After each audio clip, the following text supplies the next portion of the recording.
আসসালামু আলাইকুম, সবাই কেমন আছেন? আশা করি যে যেখানে আছেন ভালো আছেন, সুস্থ আছেন।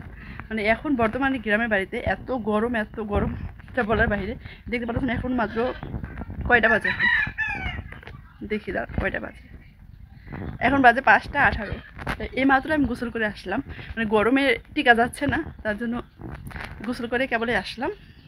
চুলও শুকায় না, তো গরমে না কিছু খাবার দাবার ভালো লাগে, না কোনো জায়গায় বসতে ভালো লাগে, না শুইতে ভালো লাগে। আমার মা হচ্ছে মাথা তেল দিয়ে দিছে, তো আমার চুল তো সব মানে আগে তো যখন প্রবাসে ছিলাম অন্য তেল দিতাম মাথায়, যদিও আমি তেল সেরকমভাবে দেই না, তারপরেও এখন হচ্ছে আমার মা জোর করে তেল দিয়ে দেয়। পরে একবার আয়সা মেহেদি দিয়েছিলাম মাথায়, আবার দেওয়া লাগবে। মানে এত চুল উঠতেছে, আর ওই তেল এখানে পাওয়া যাচ্ছে না, হয়তো বা ঢাকা পাওয়া যেতে পারে, গ্রামে পাওয়া যেতেছে না। তো আপনি বলবেন মানে কি দিলে চুল পড়া কমবো, অবশ্যই জানাবেন। হ্যাঁ, আর সম্পূর্ণ ভিডিও দেখবেন, কি স্কিপ করবেন না। এখন 5টা থেকে ভিডিওটা শুরু করলাম, শুক্রবার আজকে। তো এখন কী করি না করি তাই শেয়ার করবো, আশা করি ভালো লাগবে। আর আমাদের বাড়িতে অনেক মেহমান আসছিলো, ওনারা চলে গেছে। গরমে তো অবস্থা খারাপ, বৃষ্টি আসে না এখন। বৃষ্টি আসলে তো ভালো হয়, ভালো লাগতো।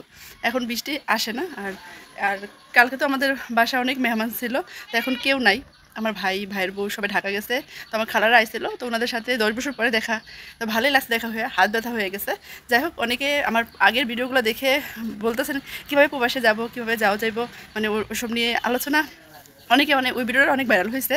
তো আমার কোনো ভিডিও এরকম ভাইরাল হয় না, ওই ভিডিওটা অনেক ভাইরাল হয়েছে, অনেক মানুষই দেখছে। তো 4000 মানুষ দেখছে ভিডিওটা, আমার খুব ভালো লাগছে দেখা। তো অনেকে জানতে চাচ্ছেন কীভাবে মানে যাবেন আপনারা মেকানিক্স, ওখানে হেল্পার কোনো নেয় না। হ্যাঁ, তো ছেলে মানুষ খুব কম নেয়। যদি আপনারা কেউ যাইতে চান, বয়সাল অফিস 2 নম্বর জার্মান টেকনিক্যাল আছে, বয়সালে যোগাযোগ করেন, তাহলে যাইতে পারবেন। আর জোরানে যাইতে কোনো টাকা লাগে না, বিনা মানে খালি মেডিকেল খরচ দেওয়া লাগে। অনেক দালাল থাকে, দালালরা টাকা পয়সা খায়, যদিও টাকা পয়সা লাগে না জোরানে যাইতে, বিনামূল্যে নেয়। আপনারা বয়সাল অফিসে যোগাযোগ করলে যাইতে পারবেন। আর এখন বর্তমানে বাংলাদেশে আছে, যদিও আমি জোরানে নাই, বাংলাদেশে চলে আসছি। আমি যদি আবার যাই, কীভাবে যাইতে হয়, কীভাবে ভিসা প্রসিডিং করতে হয়, অবশ্যই শেয়ার করবো, আশা করি ভালো লাগবে আপনাদের। তো এখন তো বর্তমানে আমি দেশে আছি, তো যদি আমি যাই, মানে এখন নিয়াত নাই, জানি না কি হয়, যদি যাই তো শেয়ার করব। আর যদি কাজ না পারেন, কাজ শিক্ষা পরে মানে যাবেন। এখন তো অ্যাভেলেবেল লোক নিতে আছে মানে জোরানে অনেক। আর বাংলাদেশের অধিকাংশ মেয়ে মানুষ জোরানে আছে। বাংলাদেশে তো মেয়ে খুঁজে পায় না অনেকে বিয়ে করতে, তো বাংলাদেশে সব মেয়েই চলে গেছে জোরান। আর ওখানে তো অনেক মেয়ে আছে, হাজার হাজার মেয়ে আছে। তো আপনারা চাইলে যাইতে পারেন, খুব সহজ। আর হচ্ছে টাকা পয়সা লাগে না, কোনো ফ্রি নেয়। ছেলে মানুষ গেলে হয়তো বা টাকা লাগে কিছু, মেয়ে মানুষ নেয় তো ফ্রি। খালি হচ্ছে মেডিকেল খরচ লাগে। আশা করি মানে বুঝতে পারছেন। আমি হয়তো এখন যাবো না, যদি যাই অবশ্যই শেয়ার করবো। আর অনেক গরম লাগতেছে, চলেন পরে আসি। অনেকে জানতে চান আপু কীভাবে যাবো, আপনি বলে দেন। আর কাজ শেখা লাগবে, কাজ শেখা যদি সব কাজ পারেন তো ভালো আপনাদের জন্য। আর ওখানে কী হয় যে কাজ দেবো ওই কাজ করা লাগবে, এটা পারবো না, ওইটা পারবো না, এটা বললে হইব না। ঠিক আছে, আশা করি বুঝতে পারছেন। পরে আবার আসলে চলেন, ভালো থাকেন। একমাত্র গোসল করে আসছিলাম। এই যে খিচুড়ি আর সাথে জলপাই, কী করে বলেন তো, জলপাই আচার এখন খাবো, খেয়ে দেখবো কেমন হয়েছে। এই জান্নাতেও নিচ্ছে খিচুড়ি। জান্নাতে অনেক অসুস্থ, সবার জন্য দোয়া করবে যেন আল্লাহ সুস্থ করে দেয়। চালো স্যার, হ্যাঁ মার আনছো গরম গরম খিচুড়ি ধুমাও কেন, গরম কিন্তু অনেক। জলপাই আচার নিচ্ছে সাথে, খেয়ে দে। বিসমিল্লাহ। অনেক মজা।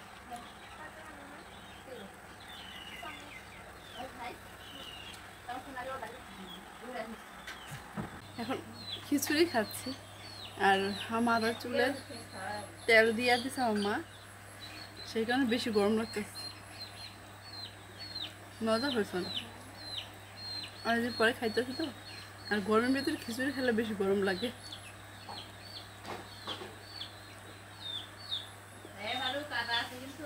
ভালো থাকে সবাই। অনেকক্ষণ পরে আবার আসলাম। এই যে আব্বা কাঁঠাল নিয়ে এসে, একটা না তিনটা কাঁঠাল নিয়ে এসে, একটা ভাঙছে আর 2টা আছে। কাঁঠাল এত মিষ্টি, আমার তো কাঁঠাল পছন্দ না, যেহেতু গরমের ভিতরে কাঁঠাল খাইলে আরও বেশি গরম লাগে। তো কাঁঠাল নিয়ে এসে খাইছি 1 পিস, অনেক মিষ্টি ছিল আলহামদুলিল্লাহ। তো বছরে প্রথম খাই না, এবার নিয়ে 3বার খাওয়া হয়েছে।